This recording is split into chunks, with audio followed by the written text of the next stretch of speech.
Rio Ngumoha with his debut Premier League goal to win it at the death.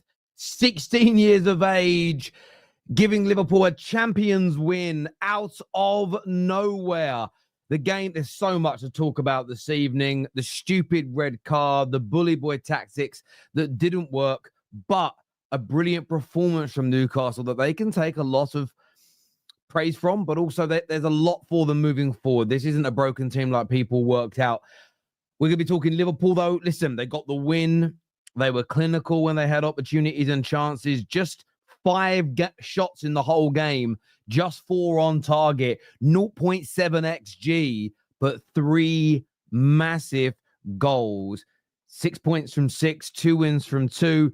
Definitely some holes in this Liverpool team so far, but my word, that was dramatic. And listen, my face ain't red. I'm sunburnt. That's the redness. It wasn't because of the game. So don't you worry yourselves about that. But that today was everything I expected it to be. I heard people speaking about board draws. I heard people speaking about there not being much in this game. That was a phenomenal Premier League spectacle at every level. There was some stupidity. There was some brilliance. There was some fights and blood, sweat, and tears. And we're going to bring it all to you live on the full fan highlight show. So make sure the like button is hit. Make sure you are subscribing and make sure the bell notification button is hit. And as Lou says here in the comments, what a moment in capital letters to win the match. Football is all about moments. Damn you to the people that want it removed from our game, who want it to be all robotic and systematic and boring. Moments really matter. I need to calm down a bit, though. I'm actually going to take a sip of my drink and breathe because I was up on my feet. I love football, man. This game is amazing.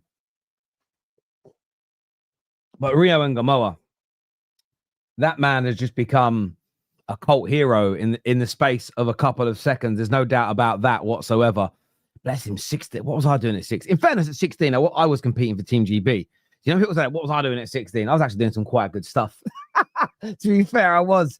But yeah, maybe nothing on that magnitude with the cameras watching, etc., etc., etc. But Liverpool have a new superstar. That's it. They have a new superstar in the making. That young man, Rio Ngumoha, has come off that bench. There's been so much hype, so much anticipation, so much expectation for this young man. And he came on and delivered in probably the only passage of play that Liverpool had in the second half, barring the goal. In fact, looking at this statistically, I'm just checking this now. They scored their 4th shot of the game was, I want to make sure I get this right. I want to get it accurate. Their 4th shot of the game was Hugo Ekitike's goal. Their next shot in the football match was Rio Ngumoha's winner 40-odd minutes later in the game. It was a game from a performance level for Liverpool to forget. The performance was nowhere near good enough defensively, really poor, couldn't control a game against 10 men, especially when the stuffing was kicked out of Newcastle. It really shouldn't have gone the way in which that it did. What we saw in that last 2 minutes of play was what the majority of us were expecting in that second half. But this is what champions do. And although there will be people, and we'll talk about it on our shows, that will speak on the poor play from Liverpool, the fact they've conceded 4 goals, in 2 games, both from being in commanding winning positions. These things are worries. These things are concerns. But I think most of us know and believe that Liverpool are going to iron that out. Why? Because they're champions. Why? Because we've seen them do it before. Why? Because they're going to buy more in the window. I think Mark Gahey is needed. I think there's something wrong with Konate at the moment. I don't know whether it's the links to Real Madrid. Is he fully committed? But something seems very, very off about that man indeed. There's no doubt about it whatsoever. His situation, he feels off key in many, many ways. But this is what champions do. And what do I mean by that? Because some people, that's just a phrase, Terry. Champions find a way of winning when they don't deserve to. Now, you can't do that 38 times in a season. It will never happen. The performances will need to get better for Liverpool. But what we witnessed this evening was why they're my favourites to win the league. Nowhere near their best. Outmuscled, outplayed, outperformed. You could throw in a few other sort of cliches that Newcastle wanted it more. They weren't up for the fight in every minute of the game, but they just managed to find a way. And it came from brilliant moments and clinical edge. The first being Gravenberch. Now, just back from injury, I believe. I think it's injury. I'm not injury or suspension, but it was his first game back. You'll all tell me in the comment section below. And he started off in a rough way. He got a booking, which made it harder for him to play his game. But he grew. And when he had the opportunity to shoot, it was such a fantastic finish. Power, precision, into that bottom corner, a little bit of the post being hit. And you saw the energy get sapped out of St. James's Park. Then, of course, the red card happens, and we'll get more into the red card later. But I don't think anybody in their right mind is going to deny it's not a red card. He goes right down. A few people saying it weren't studs up. Well, you can't do that without your studs being up. A horrendous tackle, 110% a red card. Not a debate, in my opinion. Some will have a debate, and we'll open up the lines for that. But for me, stonewall red card. Then Ekitike comes out, and this young man, 3 goals in his first 3 games for Liverpool.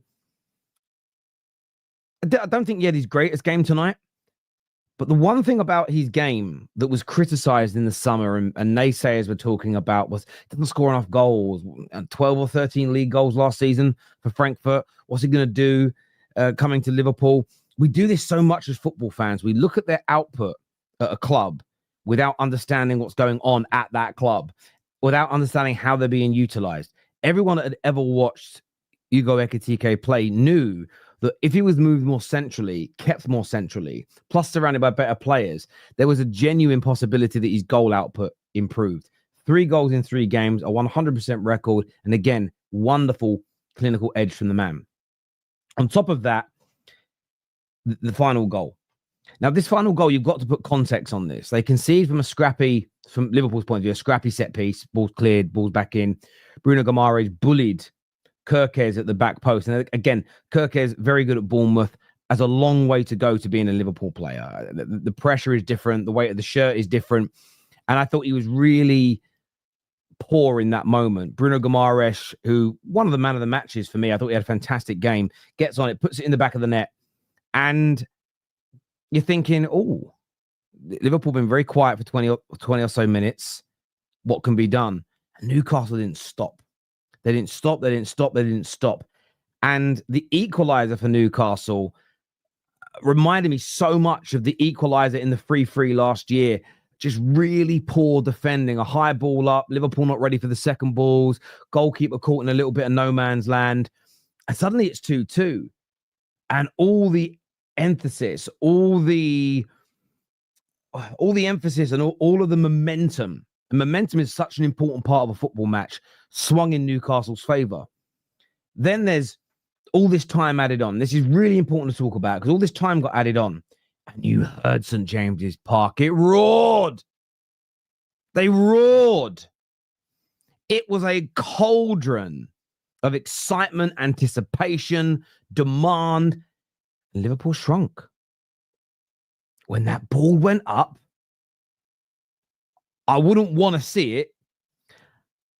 But all the batty holes, the Liverpool players went, and they went a bit. They went. They weren't up for it. And Newcastle were like, we got this. And Newcastle pushed and they got corners and they were close. And you're thinking, wow. And then Liverpool just summoned in the last 2 minutes of the game. And this is why Liverpool are my favourites to win the league. This is why Liverpool are the best team in the country at this moment. Is what Liverpool were able to then do is in the last 2 minutes, after everything I've just said, and I stand on it, be angry with me, slag me off if you want. He decided for the first time in the whole second half to play. You got the ball. You moved it around with some confidence. Now, Arne Slot deserves some credit here too.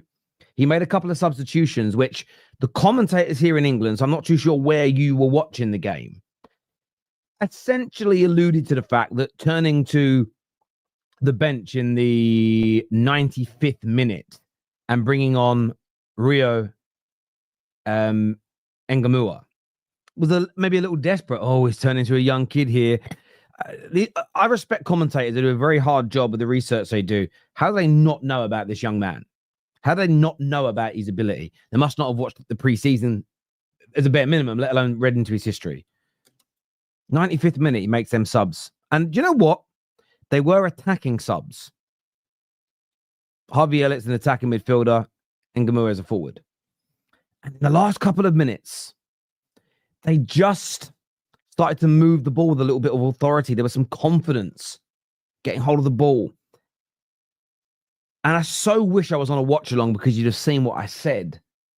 When the ball got played out wide, and I don't remember, it might be Connor Bradley that then played it inside to, I don't remember who the player was that knocked it onto Salah. Someone, it might have been Harvey Elliott. I don't know. I can't remember. I went goal. And I could see the move before it happened. It was like Neo in the Matrix. Went to Salah, who, by the way, he had a stinker for him by his standards. And I saw people in my one of my group chats going, "Oh, I wish I didn't have him in the team. No fantasy football points." Where you got your assist, he plays it across a Soboslai. And this is horrible for me because I don't want Liverpool to win. I'm a Man United fan, but I scream, "Leave it!" Because it's the football fan in me, and he did. The dummy from Soboslai should actually get the assist. That's where statistics can let you down. That was the real assist. And Rio's finish into that far corner. Roy of the Rovers, Kiko Makeda-esque. Actually bent into the corner like Kiko Makeda. I love that man. And listen, I'm happy for the young lad. He's 16 years of age. All the talk's been about Dalman, who deserves it. Fantastic player. But Rio Ngumoha has just stolen his thunder in a hugely significant way this evening. One of the youngest goal scorers in Premier League history. A winner away at St. James's Park in an adrenaline-fueled, emotional-fueled battle. A modern-day Premier League classic for me. I love that game. I could sit down. In fact, when I'm done with this show, I might sit down and put it on again. I might crack open a glass of wine and sit back and enjoy it because I loved every single second. But it's a champions win for Liverpool. They've broken Newcastle hearts again. I want your thoughts. I want your opinions in the comments section below, people. Make sure you're hitting the like button as well. And make sure you are subscribing. Let's go. Now, I need to speak on Anthony Gordon. We are going to bring the panel out soon. They're waiting. So lovely backstage. I'm going to go to your super chats as well. But I've got to speak about that plonker. And I'm going to blame some Newcastle fans for this. So I'm sorry to say it, but I am. I thought the game was over. And fair play to those 10 men on that pitch that fought like lions to get Newcastle back into the game. They were amazing. The owners, the richest owners in the world, they should all be getting a bonus. It should be that whatever their weekly wage is, you double it this week. I don't care that they lost. You've got to encourage that type of determination because they've worked that hard in every single game, Newcastle. They're going to win 60+% of their games. And you've always got to reward the performances, not just the end results. Because sport, yes, it's the winner takes it all. Big up ABBA, right? But the winner takes it all. But there is this element of it's not all what sport is about. And it's only if you've competed at sport at the highest level that you know that. If you've competed at the highest level, you'll know it ain't all for nothing. But Anthony Gordon and some of the Newcastle fans hang your head in shame. I get you wanted to get into Liverpool. You wanted to bully them a little bit. You wanted to get physical. But a minute into the game, I see Joe Linton with a high boot. There was then a high studs up tackle, actually, for challenge, not tackle, from Trippier that hit the shin of Wirtz, but his foot wasn't on the ground. The ball was quite high. And I'm watching it, and every tackle, the way it was being cheered, I'm watching it. It reminded me when Conor McGregor broke his leg against Poirier. I called it. You can go back and find my tweet somewhere. Said Conor McGregor's breaking his leg in this fight. It was the day before, so he'll break his leg. Because of how his leg got chewed up in the first fight, I knew he was going to go in and kick like crazy. And I thought he's going to get a kick check and break his leg. Turns out he was doing that in training. And it was already fractured and it broke. It was just something about it. And tonight's game, I just felt there would be something like this happen. And we predicted it on Friday that Newcastle would maybe play the occasion more so than the game. And look, they fought back brilliantly. But if Newcastle have 11 men, they win tonight. I am absolutely certain if 11 men kept their heads, they win the game. And Anthony Gordon's challenge, listen, It is a red card. It's a stonewall red card. There is no debate. There is no doubt about it in my mind. We'd all want a red card for a tackle like that. When you leave a mark on a fellow opponent in that way, you cannot say it isn't a red card. That, honestly, that looks like fucking Wolverine's had a go. That looks like Wolverine. I don't know what the fuck that is. He looks like he's been clawed up. Where's Ryan Reynolds tonight with Hugh Jackman? Because it's a red card every day of the week. But Anthony Gordon got carried away. And I'm not blaming all Newcastle fans because that would be ridiculous. Some. I saw posts from some big prominent Newcastle fans this week showing bad tackles from their players on Liverpool players, going, do this tonight, lads, hurt them. I saw some even advocating for injuring Liverpool players. And we know social media influences players. We saw Gyökeres with the hair celebration. These players went out there and listened to some of that, and it caught in the end. Not taking anything away from young Rio. I'm not taking anything away from any other player that deserves credit tonight. But those fans that built up that atmosphere, the violent atmosphere, not the passionate atmosphere difference, and the players that listen to it too much, you cost your team. Because I think you win with 11 men. And there's a message in there. And you may even find some of the injuries tonight have come through a bit too much physicality. Let's see how that ends up impacting them. But look, I think Newcastle can take a lot from this. And I know that a lot of the winners out there, I know a lot of the winners, I know a lot of the high-value men will go, no, you win. You learn nothing from losing. I disagree. Why? Nothing to do with what Terry Flewis thinks. I'm speaking in third person here. But I've read the books of so many champions and elite athletes, and they all speak about how losing taught them more than winning. So I'm going to listen to them because they're the real winners. Not man like Bob in his mum's basement at 52. Cheers, brother. No disrespect, because I don't think you're a winner compared to Federer. I think Federer is more of a winner. But there we go. A lot they can take from it, but they've got to keep their heads in these moments. They've got to keep their heads in these moments. This is why we watch Liverpool better tighten up by Sunday. Listen, this makes Sunday's game even more fun now. Oh, Sunday's game becomes a thing of beauty. It really, really does, because we're in this situation now where Arsenal have been very strong defensively. Liverpool have been leaking goals. The atmosphere is going to be cauldron-like there. It's going to be sensational. Listen, I got my lotion here. Don't worry. I just didn't put any on. Just don't worry about it. It's all good, man. I have to say, sorry to Newcastle. We deserve nothing out of that. We are effing pathetic, but scored 3 goals. Konate has to go. Rio, wow. Slot lucky. I don't think you have to say so. You're entitled to do what you want. I don't think you have to apologize for winning a game like that. It's what champions have done every single year that a Premier League title has been won. There's been 4 or 5 games by the champions that have been won that way. I wouldn't apologize. A bold statement. Arsenal's league to lose is what DK says. When it was 11v11, knew Liverpool would get a scrappy W. Well, also, listen, I agree with you, because they were missing too many opportunities. They weren't even missing the big opportunities, because actually it's crazy to think in that first half they had more than half the XG that Man United had against Fulham yesterday. And I'm meant to believe that us lacking finishing was a problem. But I said it. Newcastle were missing opportunities and chances. And we all knew what was going to happen. Liverpool were going to score first. It happens in so many games. Taking your opportunities, no matter how good your team performs, is doable. Now, Newcastle was a much better team than Man United. We all know this. If they perform like that against us at St. James's Park, it'd be about 6-0. But taking opportunities is so key in football. Goals change games. Hope that fraud Husam will speak at length about how his pathetic team was down to long ball FC the whole game. He still thinks Liverpool 70% will win the league. Well, he'll be on. We'll speak to him. Missed the game, but saw Rio Yamal's winner. Bruv, I wouldn't even put. Do you know what I would do? I wouldn't even put Yamal's name in it. I'd just call him by his name, which is Rio Ngumoha. No, the new this, no, the new that. Call him by his name. I think it's a far better way to pay homage to someone. Slot mistakes again. Konate must go. Thank you, Rio. Next time an attacker is running past 10 men, I want my centre-back to push him like Konate pushed Elanga, as it's not even a yellow, let alone a red. Gordon red deserved, but Konate deserved the second yellow as well, is what Zane says here.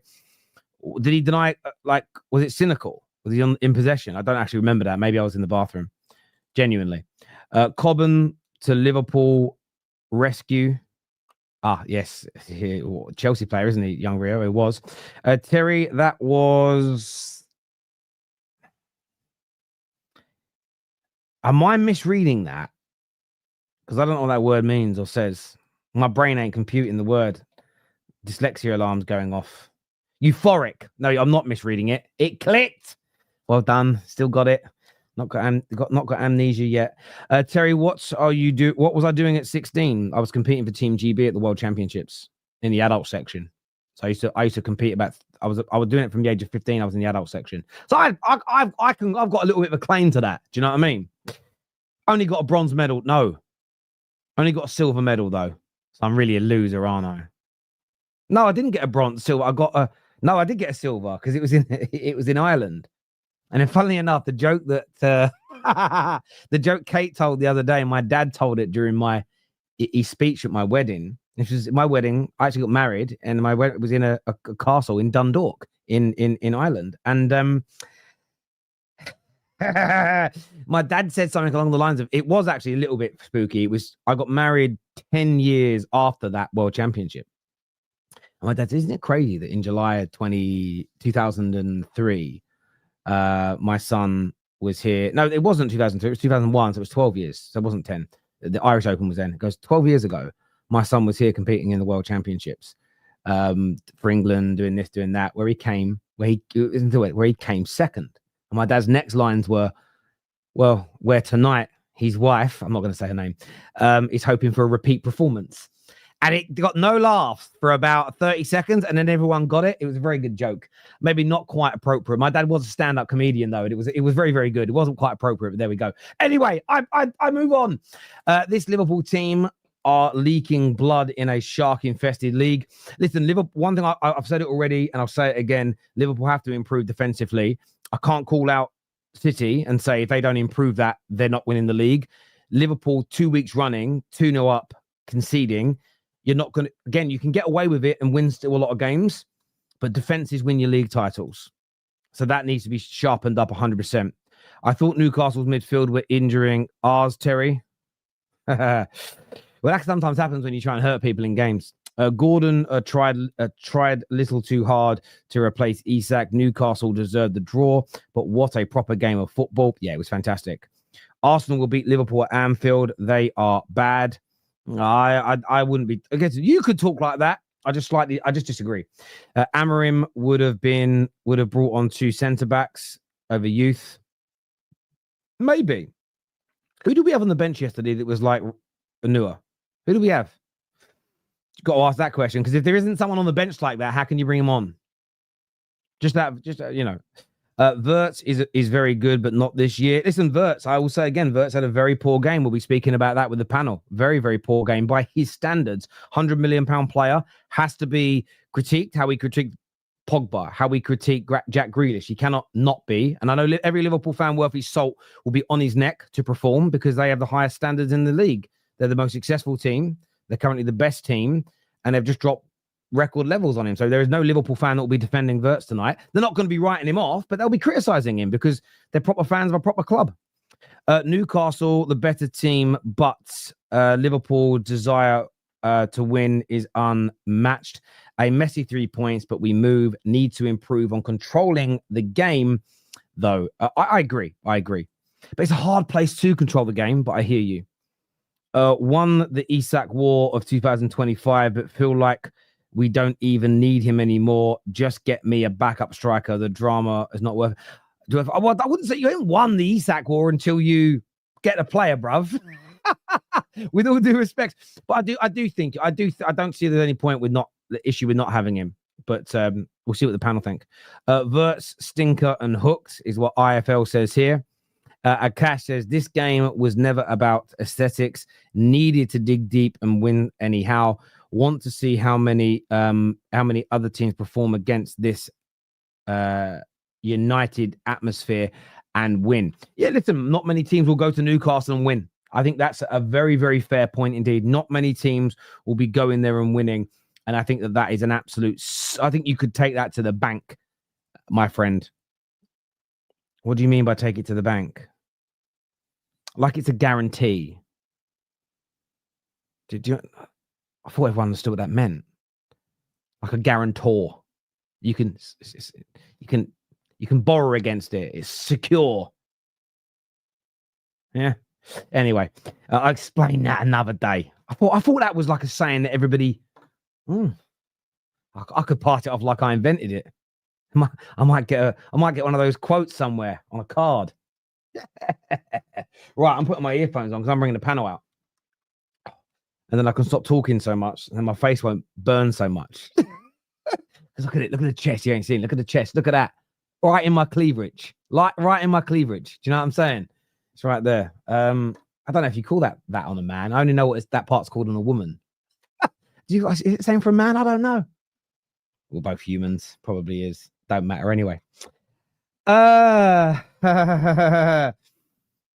was in the Commonwealth Games in 1998. Well done, Mark Flash. Congratulations, bro. Hope you won gold. Right. Time to bring on the panel tonight.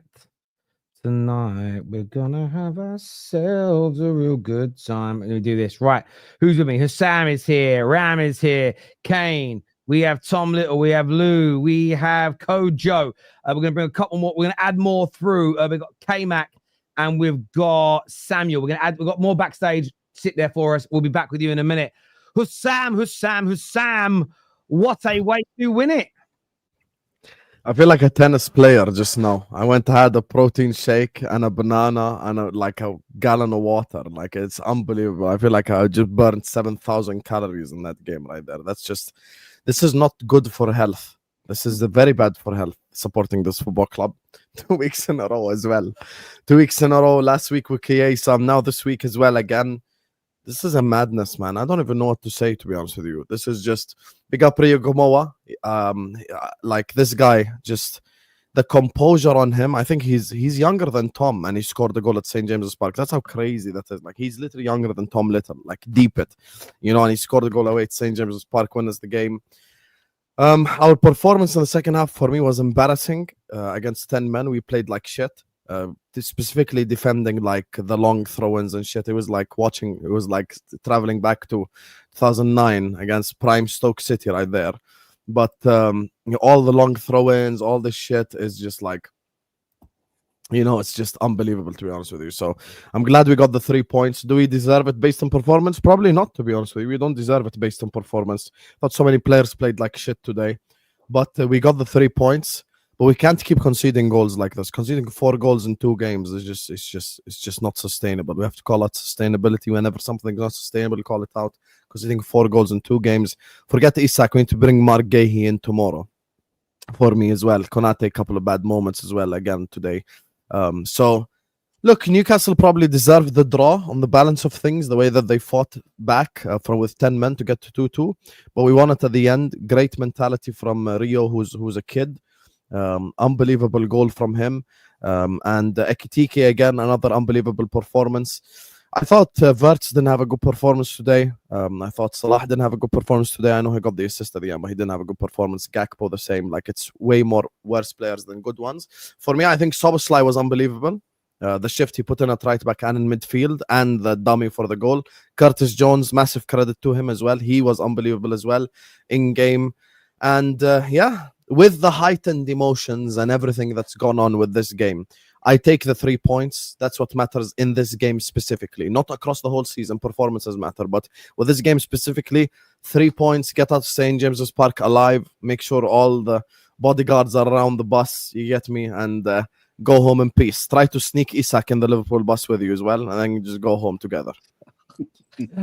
I hear that. Kane, how is it? By the way, in your sort of bits on the games, we're going to get into the red card. We're going to get into some of the individual bits, so we don't need to go into that specifically. But what did you make of Newcastle tonight, Kane, in terms of approach to the game, losing it late, missing big opportunities in the first half? Break it down for us from a Newcastle perspective, please. Yeah, I mean, I think the crowd did their part. We played. I think you described it best. We were lions, especially when we went down to 10 men. I think Bruno Gamara is by and far best player on the pitch. He absolutely ran Liverpool's midfield ragged. They couldn't get the ball off him, although he did try and scrap a few times with them. But, it is what it is. I think it's obviously it's not even like last minute. It's like last minute. So it gives me the game like 2 years ago where I can't remember the lad's name. Carvalho. Yeah, Fabio Carvalho. That overhead kick in like the death again. But listen, it's as you said, it was a champions performance by Liverpool. Credit to them. They didn't have many chances, but the ones they had, they took. Great goals by Gravenberch and Ekitike. I don't think Nick Pope could really do anything about any of the goals. So it's hard. It's tough. I think we gave a good account of ourselves. I think we did ourselves proud. And yeah, Liverpool. I don't want to say deserved the win. I feel we deserved to get something out of it. But as you said, credit where credit's due. Liverpool came and did what they needed to do, and they go home with the 3 points. Listen, I totally agree. Listen, I felt it was a different way of losing. I felt very similarly when we lost to Arsenal on the opening day. You look at the performance and you're like, you're kind of half proud or also annoyed. Yeah, it's one of those real difficult ones. I totally get it, mate. I do. I had a rival for a minute. Kojo, what are you here to say, brother, about that tonight from Liverpool? Well, listen, I've been saying it from preseason that defense is cooked, but I'll leave that alone for just now. This performance, listen, shout out to Liverpool. All right, we were in the chat, and I said at the beginning, I said, listen, the game's not over. I knew that Newcastle will get back in the game, but once it got to that 90th minute, there is something about Liverpool that you have to give them credit for. They're trying to score another goal. It don't matter who you are, and if you're brave, you're likely to get something from the game, and something that's Liverpool will always do. Shout out to Rio, in the right place, right time. But he's a gifted footballer. If he can keep that trajectory going, he's going to be an amazing footballer as well. I think the flow of the game, really and truly, Liverpool were never really in the game. Newcastle dominated them from when I watched. I think I watched it from like 15th minute. From then onwards to the end, Liverpool pretty much were dominated the entire game. They were unable to really get any particular kind of fluidity up front with the top three. We didn't really see any kind of, I would say, threat per se. We had of course, the Gravenberch goal and everything, but other than that, they weren't really threatening. But I would say again, this is what champions do. I'm sorry, whether we like it or not, champions get the job done. Right, and you can have a bad day at the office, but at the end of the day, 3 points are on the board. To Newcastle, great performance. If I was, I'm not a Newcastle fan, but I can say that watching it from a Chelsea perspective, I was proud of you guys, right? Because you guys went down 1-2 red card and still played good football, right? And still tried to fight to keep yourselves in the game. I think you can be proud of that team. I would say that. Listen, at first when I saw the Anthony Gordon situation, I was like, nah, it's not a red card. It's diabolical. That tackle was absolutely disgusting. I'm sorry. I watched it after 3 or 4 times. I said, damn, that is a really bad tackle. He catches the person's leg underneath him. I won't go too deep because I know we're doing that later on. And I think he let the team down by doing that. I know you guys played better. Almost feel like you played better with 10, but I just feel like he let the team down because I think with 1 goal down, 11 men on the pitch, you guys get to still play your game and still attack Liverpool at that point. So I did feel a bit ashamed of that. But fair play to Newcastle. Elanga looked sharp. Bruno, listen, Chelsea buy every player. Let's take him next season because he. I mean, Terry, do we say this all the time about players that are passionate for their team? When I saw Bruno playing, that's somebody I want on my team. If I'm gonna go, He's not in the Chelsea age range. He's not in the Chelsea age range. It's a shame. Yeah, but listen, but Bruno does this. Bruno is the quintessential modern day Premier League midfielder. Technically gifted, has passion, has power, has a good amount of pace. Like he has enough pace. I wouldn't say he's electric, but he's got everything you need. He's combative. He is a Premier League midfielder in 2025, and he was just phenomenal tonight, Kojo. You're absolutely spot on. He was just, I watched it and I was like, I want my players doing that. That's the kind of passion you want, not what Anthony Gordon did, because that's the kind of passion that helps you win. If Anthony Gordon's not sent off, Newcastle win this football match for me. And I think that because of what Bruno Guimaraes was doing. I was going to quickly say, a lot of people were hyping up this game because of the whole Isak situation and the whole tension between it. And I kept on saying to people that can actually work against Newcastle, that you can be so hyped up that they will go into rash challenges. And look what Gordon did. That for me, I actually think that lost them the game. Personally, I think that lost them the game. That they had 10 men and they fought so hard, and then Gordon did what he did. He let his teammates that he needs to go to the locker room and apologize to all of them, because that was crazy. There was no need for that tackle as well. There was no need at all for that tackle. So again, Gordon let the team down. But quickly, I'm gonna go after this so you lot can have your say. There's a big weakness with Liverpool. I think Liverpool played a little bit better today. However, there was this 25-minute period, set pieces upon set pieces upon set pieces upon set pieces. We do not know how to defend set pieces. My goodness, we're going to play Arsenal next week. What are they best at? Set pieces. Yeah. When I was watching it, I was like, okay, when are we going to grab the ball and actually play football? We're playing into their hands. The amount of corners, throw-ins they were getting, and we couldn't deal with them. We were just shaky all over the place. Konate making blunders. Kirkes, I don't know what he was doing with the first goal, turning around and just doing that. Like, what are you doing? He was good overall, though, but for that it was that moment. It was that moment. So he was good overall, but that moment, even Konate, it was moments where he was making blunders. So in the last 10 to 15 minutes of that set piece, especially during injury time, the only tactic we had in defending those set pieces was let Virgil deal with it, and then we'll sort it out from there. Because my goodness, Virgil was on it, just heading the ball left, right, and center. That's all you can really do in them situations when Ibu Konate is shitting himself. When Ibu Konate is shitting himself anytime someone goes physical against him, when you're not going to do anything with the right backs, even though I thought that Szoboszlai was quite good at right back. But Kirkes is too hype, and he's too hyper, and he's too trying to do everything at 100 miles an hour. He needs to calm it down. Konate, if you want to be in Madrid, go fuck off to Madrid. I do not want you if your head is not in it. And the last two games, he's been fucking blasé on the ball and off the ball. The amount of times that Salah, in that second half especially, pulled away from the left back, and Konate just stands there and looks at him and doesn't pass him the football. Mental. We left that game with about three good performances. Three players who I thought performed well for more than 30 minutes. One of them was Van Dijk, best centre-back on the planet. Again, when we had to batten down the hatches, he was there, clearing everything, winning every duel, making every tackle. That's what a leader does. And he deserves better around them. He deserves better around them than what he's got in these last two games. I thought Curtis Jones was mightily important to the team's day, and he won't get the credit. But especially in that last 15 minutes, that first half, when the atmosphere started to go for Newcastle, and when they started to get frustrated, it was because Curtis was getting on the ball, and he was starting to slow it down, and we were starting to actually play football. And the other player, I don't think he's been mentioned tonight, I thought Cody Gakpo was very important to Liverpool today. He got 2 assists, which is going to go under the radar. But Liverpool's plan, when we weren't passing the ball out short, was Kieran Trippier's small, Cody Gakpo's big. Let's hit it towards him. And Gakpo won pretty much every one of them. Now, what happened afterwards? A lot of it wasn't his fault, but he was so important at allowing us to get forward and stay forward, which is where we went wrong in the cup final last year, because Diaz can't do that. Diaz couldn't do that, or whoever else couldn't do that. Gakpo, being the height he is and starting to finally use his physicality after all this time, allowed us in that first half especially to clear the ball long and make it stick.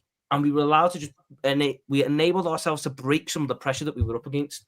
And all that combined led to the end of that first half, which is where I think the game, which gave us the opportunity to win that game, because that last 15 minutes, that first half, everything that set up what needed to happen happened. The red card, the first goal, and the pathway that we could create where we knew we were going to get chances created from. And fair play to Rio as well. To be 16 to take that finish, wow.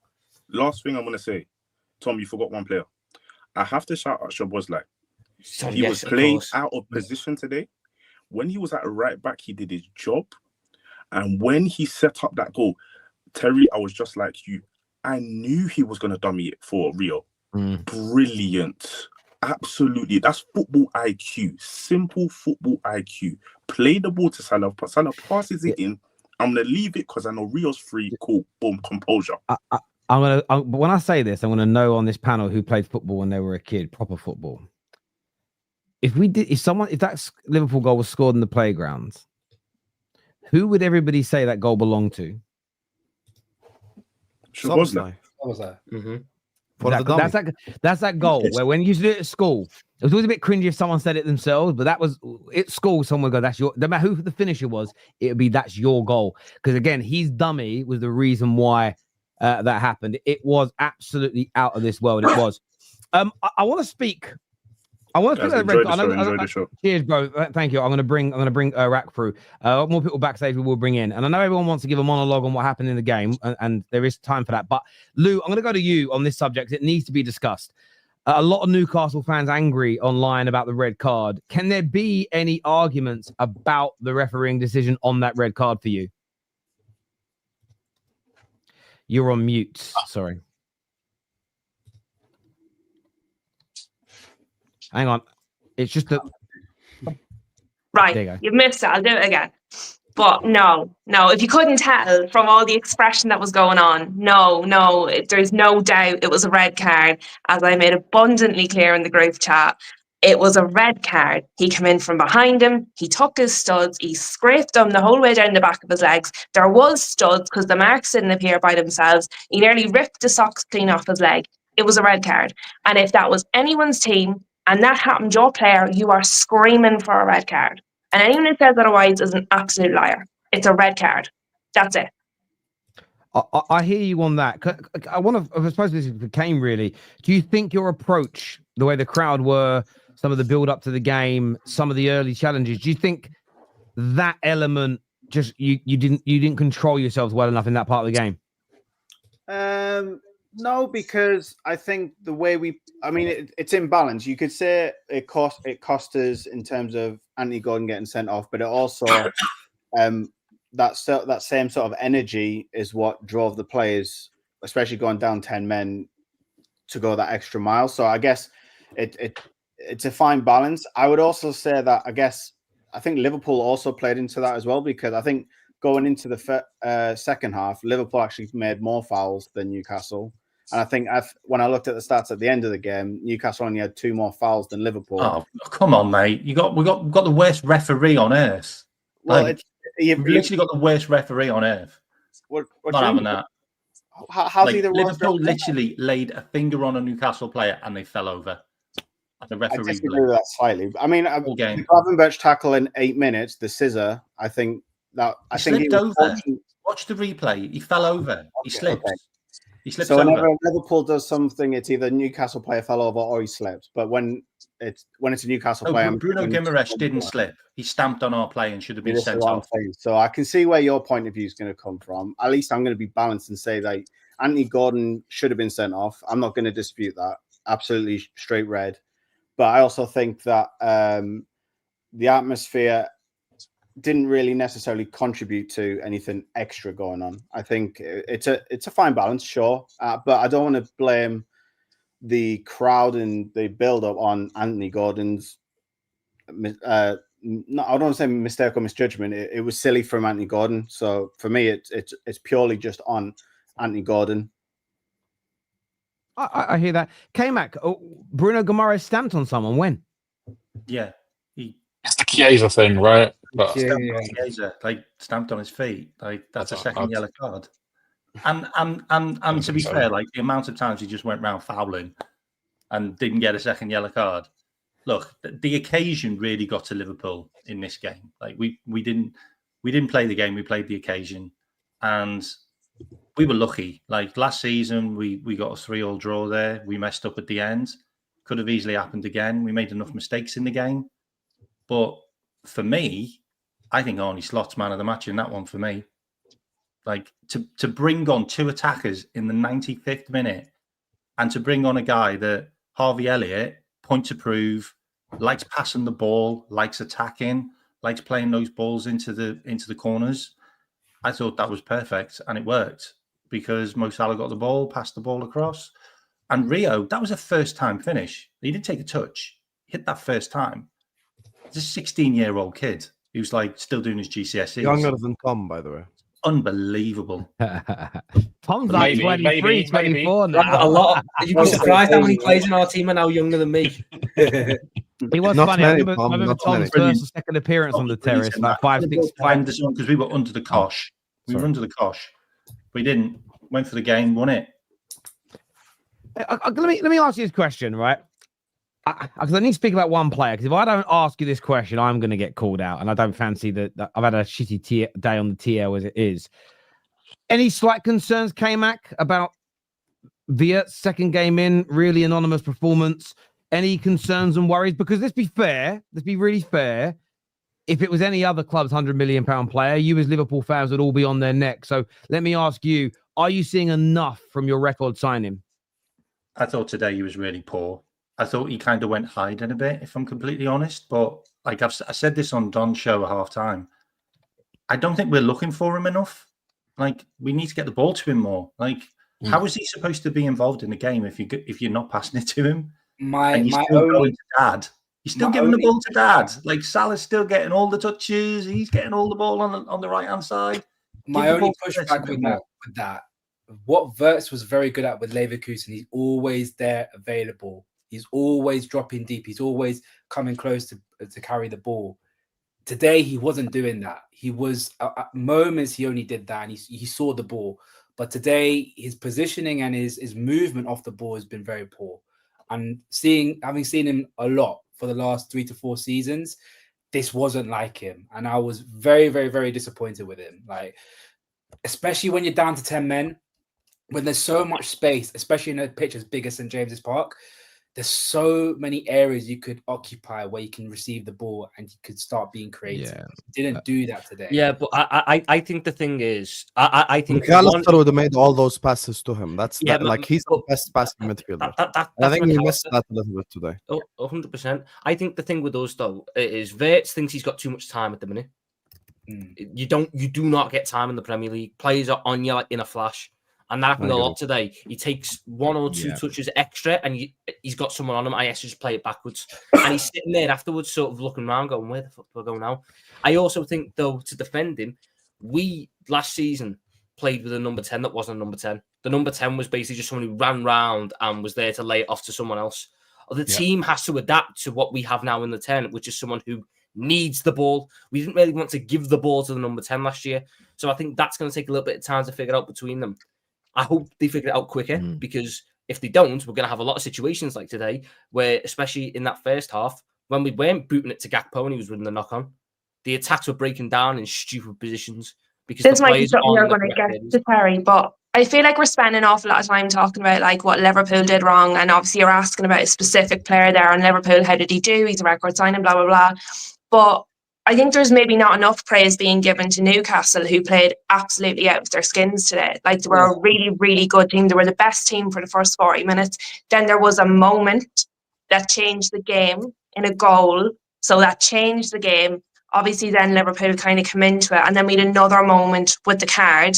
And then it goes from there. But, like, Newcastle were absolutely excellent today. There was some personal decisions like Anthony Gordon that were wrong, but also they played out of their skins with 10 men. Like, if you were watching that match and you didn't know a man had been sent off, you would have found it hard. Like, there was times I forgot it wasn't 11v11. And I think while, yes, Liverpool have problems that they're going to need to look at, I also think Newcastle have done really, really well. And like that, when they're going to be playing with 11 men going forward, depending on how all their injuries work out after tonight, like, that's something that we're all going to need to be looking at. I say we, United, that everyone else is going to need to be looking at going forward as well. Do you know what I mean? No, I think you make a really... I think your bias is clouding your judgment. I don't agree with that at all. I think the way that we conceded both goals is not Newcastle being amazing. It's us not being able to defend. Because Sam, I am not at all surprised you disagree with me because you do it regularly, so it's okay. I let you win with I'm glad. This is what the terrace is for. The terrace is for us to disagree. Like, that was their game plan. Okay, Mac, 1 second. Let me just say this. Look, the reason why I disagree with what Lou's saying is I don't think today Newcastle's goals were like brilliance or any of the shit. Like, the truth of the matter is they scored from a long throw-in and from a set piece, essentially. If Liverpool defend properly, those 2 goals do not happen. End of. Like, that's just the truth of the matter. We don't. The first one. no. Let me land. Let me Yeah, land. Let me yeah, land. let me speak. We'll Let come me to you speak. next, Kane. Let I'll me come to you speak, and next, then you Kane. can I'll come to you respond next. after. I let Lou finish, and then I respond, and then you listen to Okay, me, and then you respond. Anyway, Okay. as I was saying, before I was rudely interrupted, I think that Newcastle's 2 goals just came from us not being able to defend.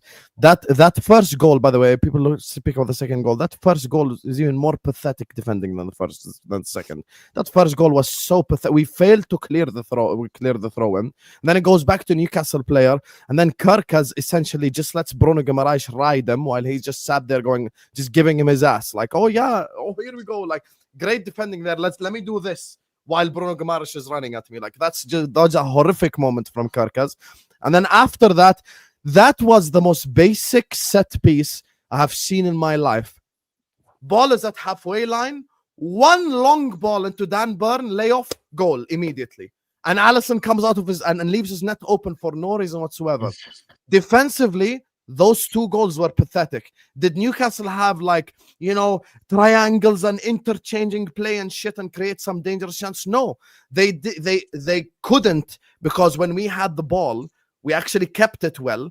But the problem is they used these things for their advantage, their set pieces and their long throw-ins, and we should be able to defend better, because those 2 moments just saw how pathetic our defense was today. That's just my honest opinion. I don't know about the last bit though, because the last bits of the second half, especially after we scored our second goal, the reason why we won this game is because we decided to slow the game down, and that's how we got our 2 goals. We had a lot of space for both Gravenberch and Ekitike to score, but you look at what happened, especially after that second goal. We just didn't decide to play football. We just became a lot lackluster. The passing wasn't there. There was no movement at all. The actual tempo of the play, we were letting Newcastle play football. And we know what Newcastle's like, especially when it's buzzing. When 7 days is buzzing, is going to be 2 set pieces is play football. Sorry? 2 set pieces is play football. We're going to change what happened. We didn't play football because we allowed them to get back into the game. A team of our quality, the players that we have, the likes of Curtis Jones, who's shown it in moments today, where they were able to slow the game down and almost absorb as much pressure as possible. We just didn't do that enough. And that's why I get Newcastle played it fantastic. I'm not taking anything away from Newcastle. We had 11 men. We didn't play with the extra man. But I was going to say, I'm going to go hand to Kane to have his say on this. What I will say is this, though, to Lou's point. Yes, their goals were a little bit route one to get back into the game, but they had to be because they were down to 10 men. When it was 11v11, they were passing through you. They were opening you up. They were looking very, very dangerous. And the reason why I agree with what Lou said, that yes, Wirtz didn't have a great game today. Most Liverpool players didn't have great games today, but a lot of that was because Newcastle stopped it. And this to be fair to Liverpool here as well. You weren't playing a newly promoted team at home. You weren't playing a mid-table team, home or away. You're playing one of the hardest teams in the league to be at their stadium. It isn't weird that Wirtz got stopped today. And I think that's fair on both sides. But Kane, let me go to you. Kane back. I'm going to bring someone else through, my man. Thank you very much. Before you go there, Kane, I've got a question. Did any of the Newcastle players' value go up today, in your opinion? Asula? Okay, there we go. Yeah, who needs Isak, by the way? Yeah. Who needs Isak or a Wilson replacement? You got one right there. There we go. Exactly. Cheers, bro. Thank you very much, my man. Speak soon. Cheers, mate. Thank you. Quest is joining us on the show. But Kane, you want to respond to what Husam said about your play in that second half? Yeah, I mean, you kind of said it for me, really, in terms of when that's all good, man. It's the same kind of thing. Like you said, when we had 11 men, I think we were just as equal, if not playing as much better football. If you actually look at Liverpool's goals, the first one comes from our throw-in that Kieran Trippier, I don't know what he was doing with the throw-in, but he throws in slight breakdown, goes to Gravenberch, and like fair play, he puts it off the post. But that's not beautiful football. That's take an opportunity to get it. The second goal, that's a long ball to Cody Gakpo, which then takes a bounce off one of our guys at the second ball, and then he plays it to Ekitike, who again, first time strike, great strike again, but in off the post. So again, Liverpool didn't exactly play great football, and that's not down to Liverpool just being never bad. made that claim. That is what you said. You were saying Liverpool. No, that's not what I said. Don't change what I said. I'll never interrupt you, but don't change what I said. I was talking about when it was 11v10, because that was Lou's point about them. Newcastle fought back and they were amazing and incredible. I said us, the 2 goals we conceded was on us not defending properly. That's it. That's all I said. Well, fair enough. But I would push back in. It's one thing to say it's bad defending, but I would say it was Newcastle. Like Bruno Guimaraes against Kerkez, like you said Bruno's riding Kerkez, but the reason Bruno's riding Kerkez is purely not down to bad defending, but just the sheer grit and determination from Bruno. Like it's 50-50 the way you look at it. Defending.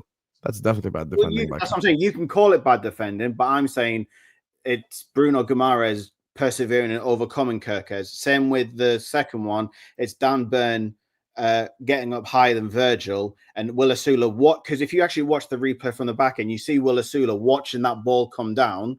He sees the knock on from Dan Burn and he's there. Allison is in no man's land and he puts it underneath him. Like you can. You know what? That's called bad defending. But you call that bad defending. I just call that great attacking. But and vice versa. I would say Ekitike's goal was fairly fortunate in the way it deflected and he took. Yeah, it was fortunate. The finish was amazing, but the rebound was fortunate. But this is what I'm saying. Like it's I guess it's the way you look at it. I guess I can understand from a Liverpool point of view, you might say it's bad defending, but I guess from a Newcastle point of view, I would say that was actually Newcastle forcing the error. Therefore, it's more of a Newcastle goal than just Liverpool bad defending. This is what I want to highlight what Lou's saying. This isn't Liverpool didn't turn up and play badly and just got away with 3-2. This is Newcastle playing as good as we are. People seem to forget Newcastle are a good team. And tonight showed that even with 10 men, we pushed the champions all the way to the very last minute and just to scrape a win. I think it can be 6 of one thing and half a dozen of another. Those two goals, because you say that Dan Burn, obviously the grit and determination. I think it was Ibu Konate that was marking Dan Burn. But I think one thing people say when Alisson came out, Gravenberch was actually covering that run and stopped running. And then Osula came in behind him, and I was like, Gravenberch, if you carried your run, you would have gotten to that ball. He missed him. He missed him completely. He didn't even see him go run past him. Exactly. So I think Newcastle did well in terms of determination to get back into the game. But if you're looking at it from a Liverpool standpoint, you're like, those 2 goals are so avoidable. And they are avoidable. Sorry, go on, man. It says a lot when I think the first goal when Kirk has made that mistake. The first thing Ali does was look at him, being like, "Why didn't you defend that properly?" And I think it says a lot. I do get that, but at the same time, if Newcastle roll over, put their leg, they do a Rocky. That's my dog. You know, when I walk into the room, he always rolls onto his back and shows me his belly because he's submissive to his alpha. If tonight Newcastle rolled over and just showed their belly after that second goal, they wouldn't have forced those errors from you. Yeah. And those errors from you were forced because the pressure was maintained for the rest of that second half. Yes, you had a lot of the ball, but they weren't letting you out with it. They were they went a little bit Stoke. They went a little bit Route One and then made it difficult and ugly. And that's what they had to do in that moment. And you didn't handle it well. The issue that you have is that's going to show a blueprint. You know, counterattacks you've been susceptible to. But this is where teams might try and exploit you. And I still think you're going to win the vast majority of your games, especially compared to most other teams. But when we're splitting hairs, and we're looking at the difference between coming second and first, these little things are going to matter. And I do think Newcastle deserve some credit there. Rack, my old mate, what are you here to say, brother? What are you here to say this evening? First thing, shout out Man United and Arsenal. We did it for the Red Cartel. You know how it is. Big up the Premier League, PSR, long live PSR. That's what we like to see, some financial prudency. In general, Newcastle played very well. Playing very well doesn't necessarily have to mean beautiful football. Newcastle played well. They were up against it, but we came through in the end. And this game was personal. It was personal for Newcastle. No, we will not face a more difficult game this season than this game, because it wasn't just about football. It was about everything else. All their social media team putting out pictures of Joel Linton growling into the camera and Bruno Guimaraes and all this kind of stuff, saying they're ready and all this kind of stuff. They wanted this wasn't for 3 points. They feel personally, I don't want to speak for these specific Newcastle fans, but the noises coming out of the club were, we want to do this for Newcastle because they feel disrespected, rightly or wrongly. Some people will say football, that's business, right? We won't have a more difficult game, and we came through it, and we won, and we moved. We probably won't have many performances that were as bad as this, but Newcastle deserve credit, like the lady said in the top corner. Newcastle, they played their hearts out, and respect to them. But ultimately, we came through with the 3 points, and that's what matters. That's what mattered for us today, because we then go into next week's game against Arsenal, and we're both 6 for 6. That's the real important bit, as you say, because you lose to Arsenal, you'll be 3 points behind. But if you don't get that, if Rio doesn't score that goal, that 3 points is 5 points. And I know it's early in the season, it's early, but I think it's going to be such a close year. I really think this season, every goal, every win, every point is going to matter at the end of the day. I'm going to come to some more of you. Sorry, go on, Rack, and I'm going to do some. I just want to say one other thing. It's ironic that obviously Rio got the winning goal. And I was saying to one of my friends this season, earlier on today, literally, I actually wouldn't mind if we didn't even see Rio play a single minute of Premier League football this season, because I think fans, we're all fans, and we all get overexcited about young players when they come on and they burst onto the scene because they get giddy. We get giddy, right? They're one of our own and all that kind of stuff, even though he came from Chelsea's academy. I know all this stuff. He played an academy game for us. He came from our academy. Academy graduate. Thank you very much. Technicalities. But what I'm saying is that the vast majority of the young players who come in and play minutes don't make it at any big club. Like, I would still, if you ask me to put money on whether Rio Ngumoha makes it at Liverpool, right now I would still say no. Classic example, Federico Makeda, Terry, came on at 17, scored against Villa, that last minute goal. I remember that very well. Yeah. And I saw a couple of days ago, that was 17 years ago. He's now 34. He was 17 when he scored that goal. Boy. Where did the years go, right? He scored the winner the next week away against Middlesbrough, I think, as well. And no, listen, I do agree with you. And I think, look, you got Dowman at the minute, there's young Rio. But you've only got to look at, we're Man United are not a great example because of that. But if I go back to the one player that I always stands out in my mind as an outsider from United, looking at this as United fan, was Gal Kakuta at Chelsea. The hype around that young man, and it was and this was before social media existed, and every fucker knew who he was. Do you know what I'm saying? And it didn't work. He also featured, didn't he, in that show? Did you ever watch that Netflix show about the guy that defrauds people by pretending to be footballers? He used Gal Kaku's name. Yeah, just keeping him relevant in 2025. But no, I do agree. I'm going to do some super chats, then I'm coming to Aiden and Quest. Plus, we'll throw these super chats out to you as a panel as well.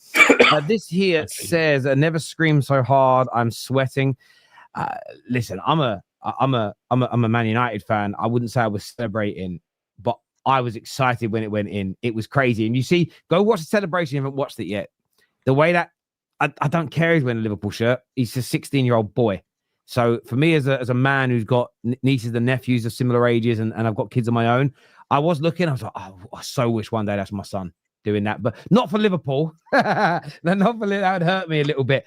But yeah, you could see. Do you know it's funny when you see these kids out there playing? Now that I'm a lot older, because they actually look like kids. When Rooney was doing it, he was my age. He just looked normal.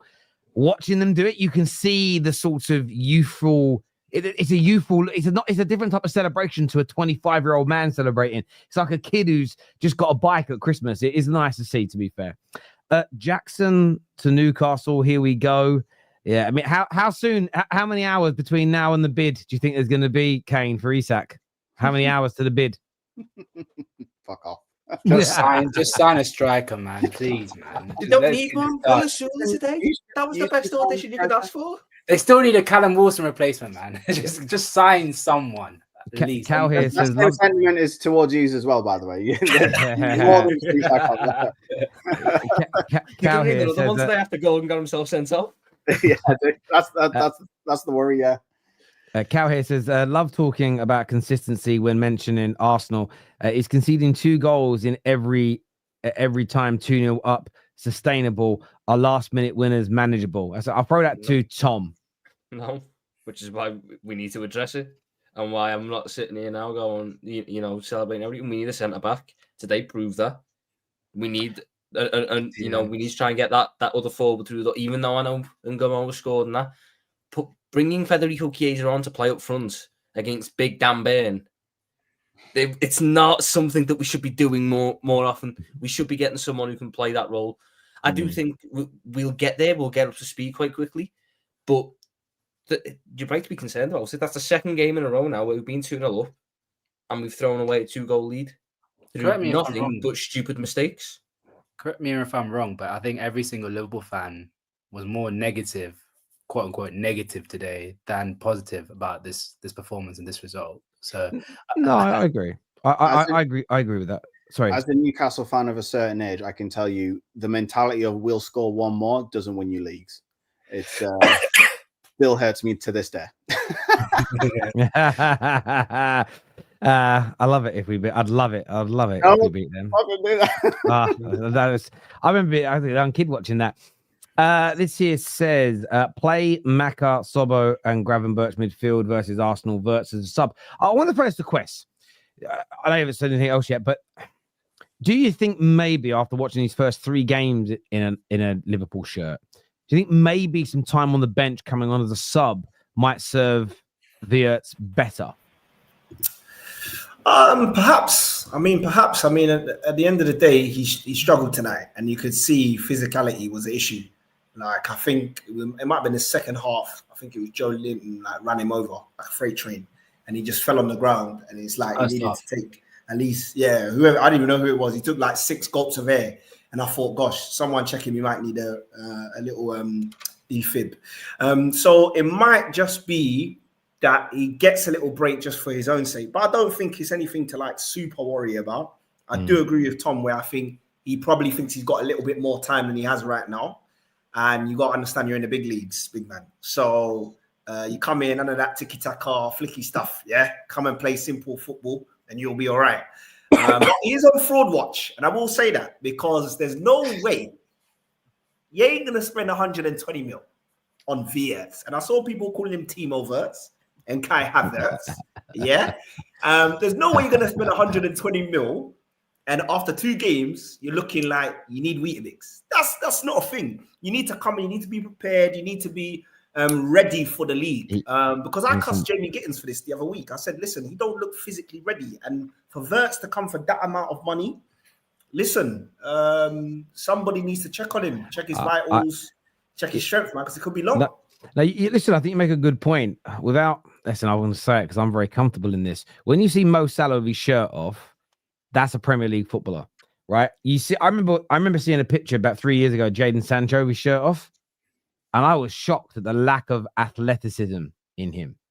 And listen, each to your own. Good-looking geezer, but he has a nice time with the ladies. Fair play. I'm not judging, right? But I was looking at it from a professional athlete perspective and thinking, I think of all the other top wingers in the league. They're just built, they're literally built different.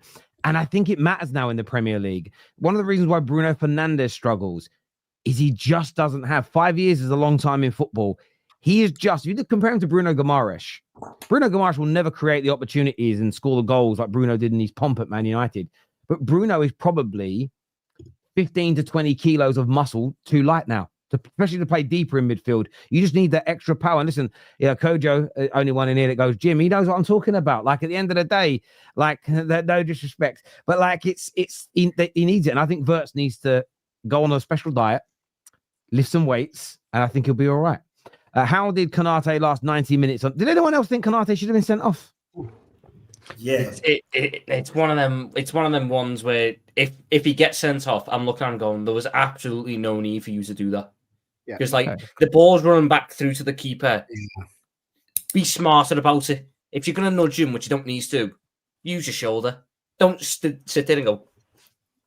Yeah, you're going to do that for. Yeah, I think he got lucky. He got lucky that the ball went straight to Alisson. If it was a little bit of like a couple yards away from Alisson, he would have been in trouble. But because the ball was already at Alisson's hands, he got away with one. But, you think he should have gone, Kojo?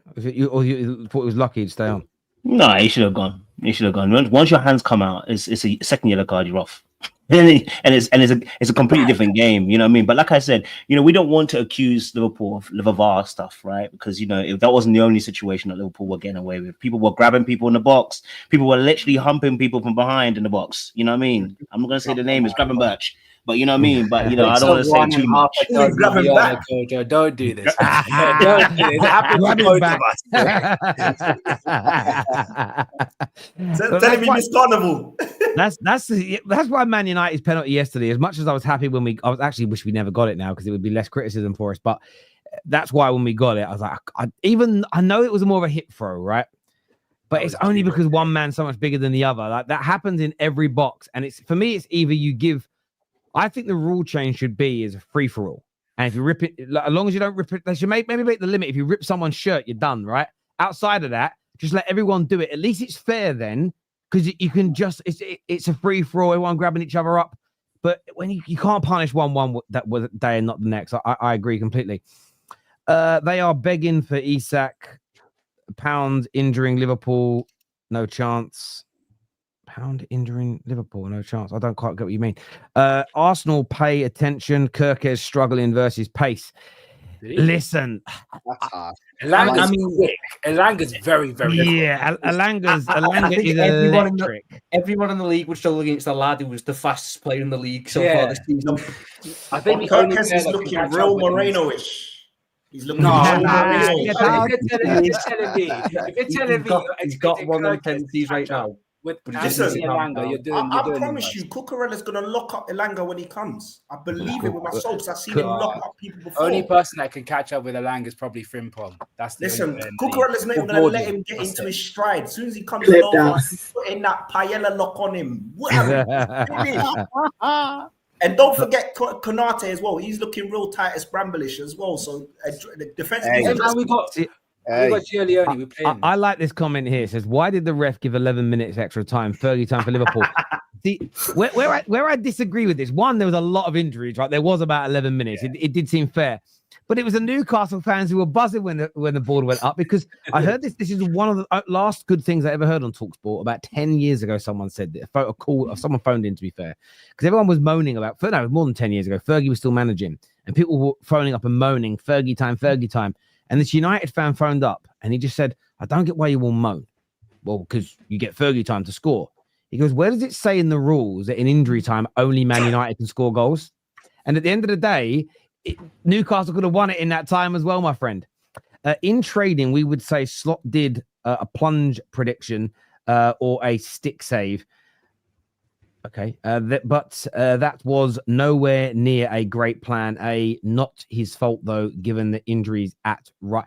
We can't be giving excuses for injuries though. Is that not the rules when it comes to fans talking about? We don't need the excuse. Dominic Szoboszlai was one of the best players on the pitch at right back. He actually was decent. It wasn't pace, right? Like I said, Squirts is a magician. I've heard this name from him as well. They call him Squirts. Squirts was the magician. He goes in and out of the pitch without anyone noticing.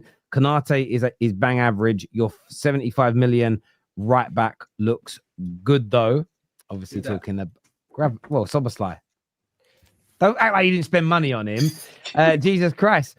If I'm a Liverpool fan, I wouldn't be complaining about the ref. The ref was looking straight at Konate, pushing Elanga, who was the last man, and he didn't book Konate, but booked Bruno for his protest. Mad.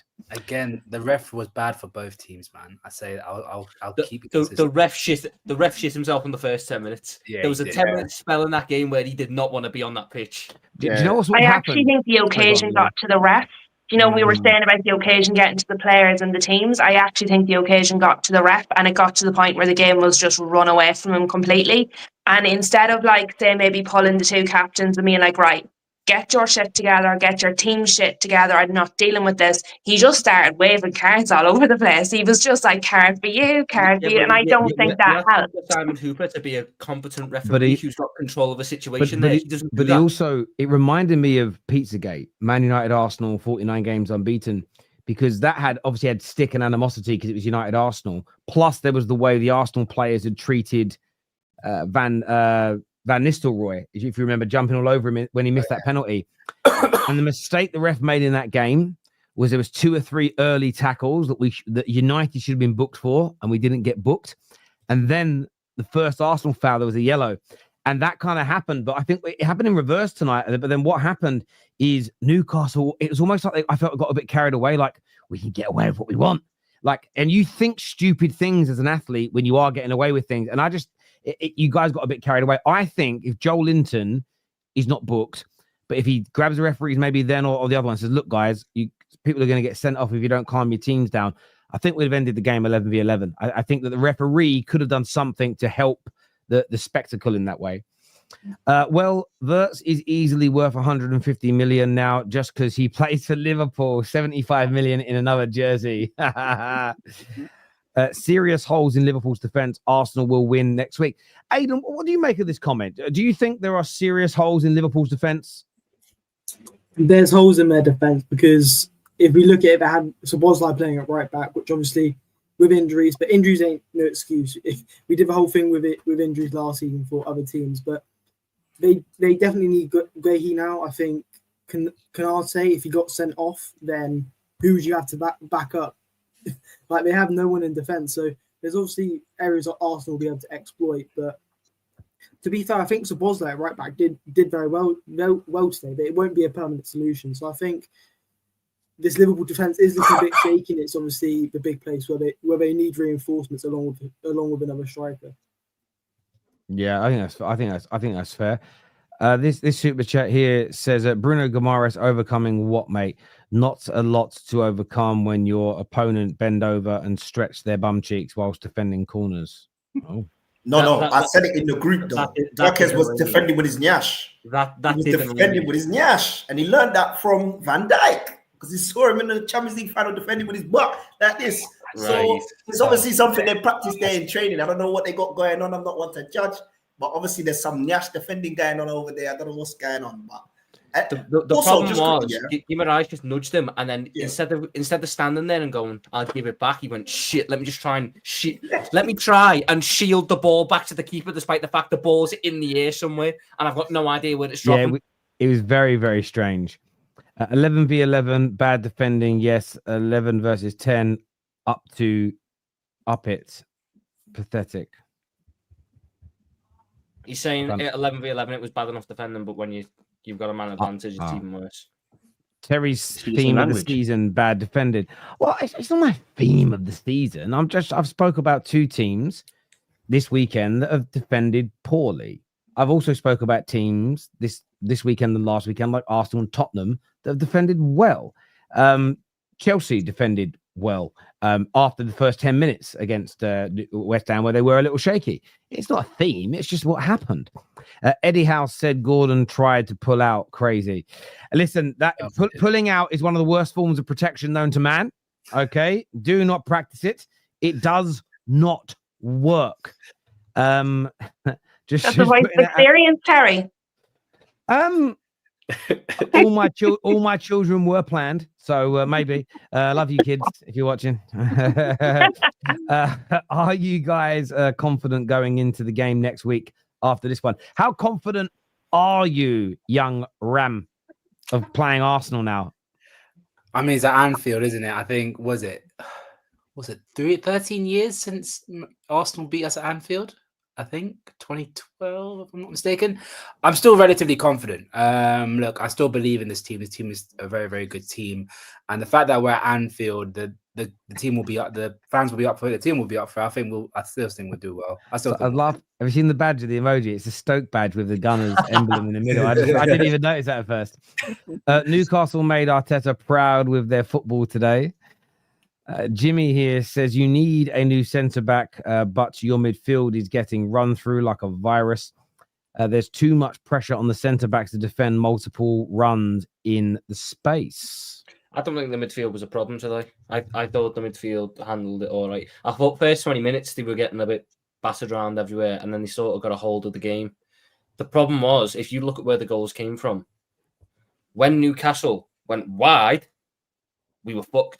Because when they put crosses in, only one of our defenders wanted to head the ball. The other one was dreaming about what he's going to do in Madrid. And the other one was sitting there too hypo about everything. And the wingers, which is something that does need to somewhat be addressed. Neither of the wingers really tracked back great today. So there was a lot of times where the fullbacks were left one-on-one isolated. When it was in the middle, especially in the second half, I thought we were actually doing a decent enough job battling and winning the ball back. It was just when they went out wide or when they went and bypassed the midfield, we were fucked. It was definitely. I thought it was definitely better going through the middle for Liverpool in the second half. But obviously, I thought that was obvious because they were a man up. So you had that numerical advantage anyway. In the first half, it was like a knife through butter. At least 3 or 4 times, there was a ball right through Konate and Van Dijk or right behind Szoboszlai. And I'll give credit to Szoboszlai because obviously with his pace and aggression, he managed to lock up Gordon and Harvey Barnes. But the midfield, I even said it in the last game against Bournemouth, there's something about this midfield, Liverpool this year, something's off. I don't know if it's the physicality, I don't know what it is, but you could just see, especially in the first 10, 20 minutes, they were getting weights and the ball was moving too. It was going through. You know what? Though? You know what? I'm not going to disagree with you, but I think that happens to a lot of teams when they go St James's Park. Yeah, I want to. A lot of teams struggle in the midfield at St James's Park.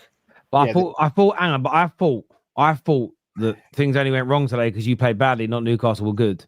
No, Newcastle have been very good. Who said that? That's the excuses that Liverpool. That's the excuse that Liverpool fans. I swear Lou got called out for saying that, and you two not by me. You two sat there like quiet little pup. You two sat like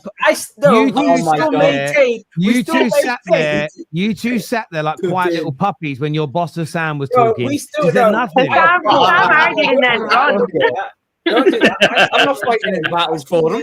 Newcastle played extremely well.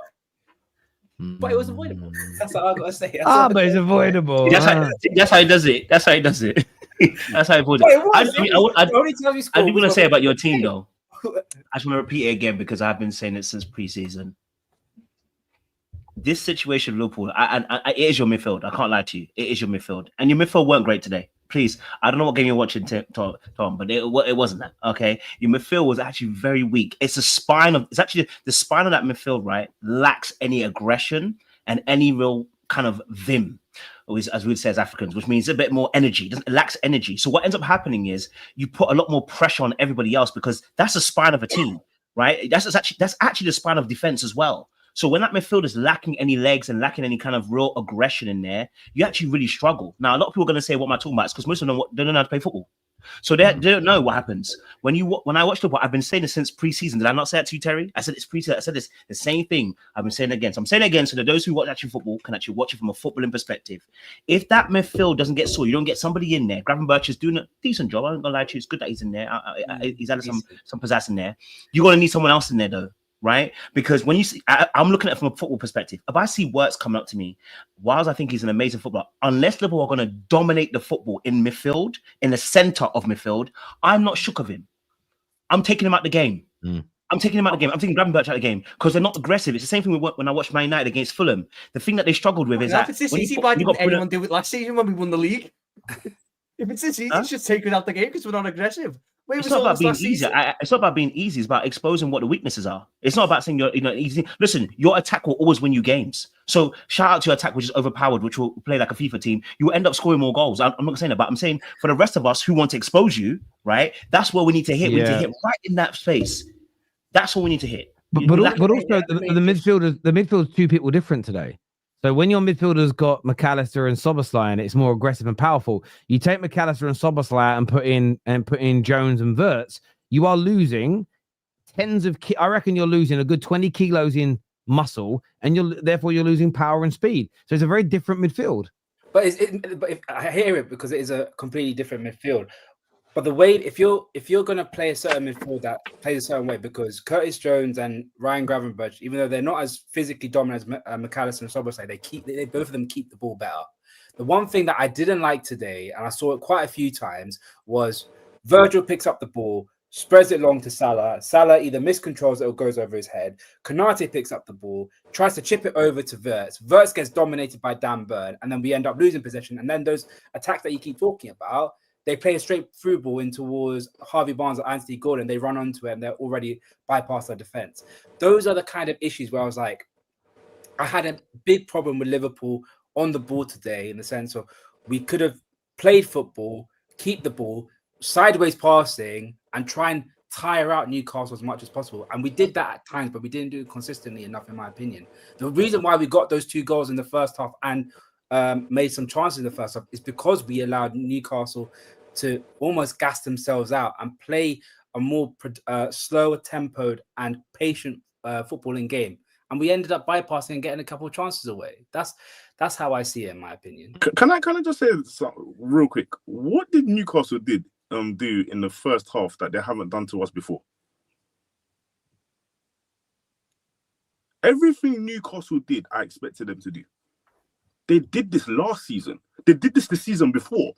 What Newcastle did today, especially in that first half when they had 11 men, they've done this all the time with Liverpool. The only difference is that Liverpool went 1 up. Other seasons before, we've gone 1 down all the time. So that's why I think the conversation is a little bit misguided here, because I was saying after the first half, I had to applaud Liverpool. We were playing the game. I feel like Newcastle were playing the occasion, because every time we got a goal kick, what happened? Alisson, slow it down. I'm going to take my time. Virgil van Dijk, slow it down. We're going to take our time. Let the crowd settle down a little bit.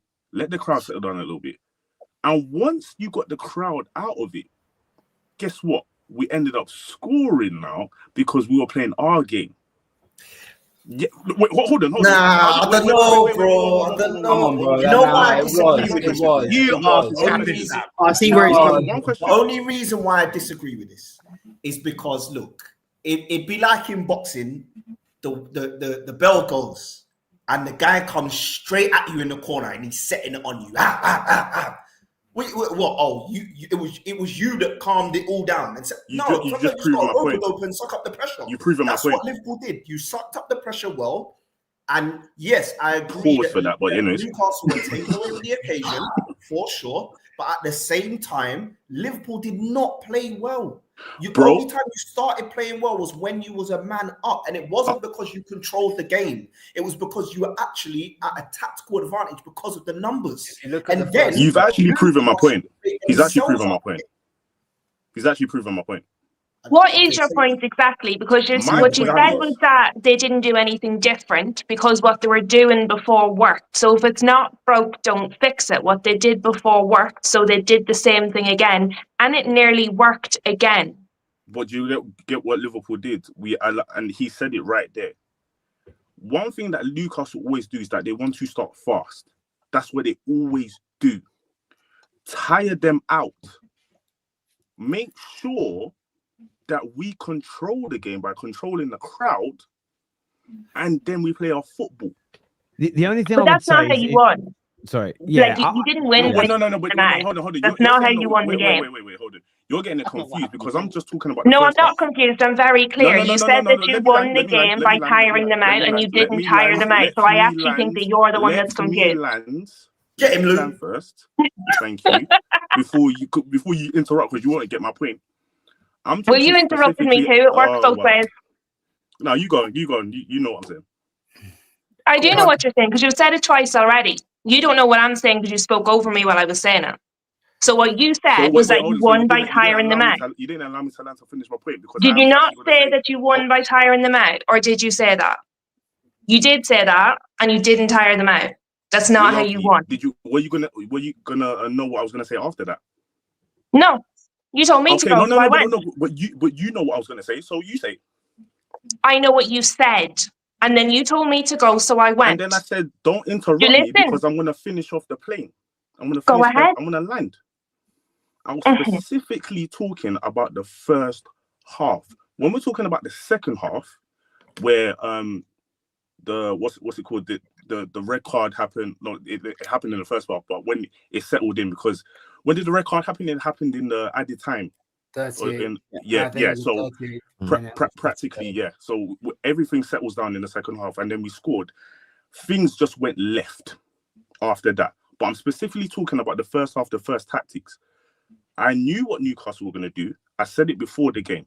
I just needed Liverpool to play the game and not the occasion. I thought we did brilliantly well in certain tactics that we did in trying to slow down the game.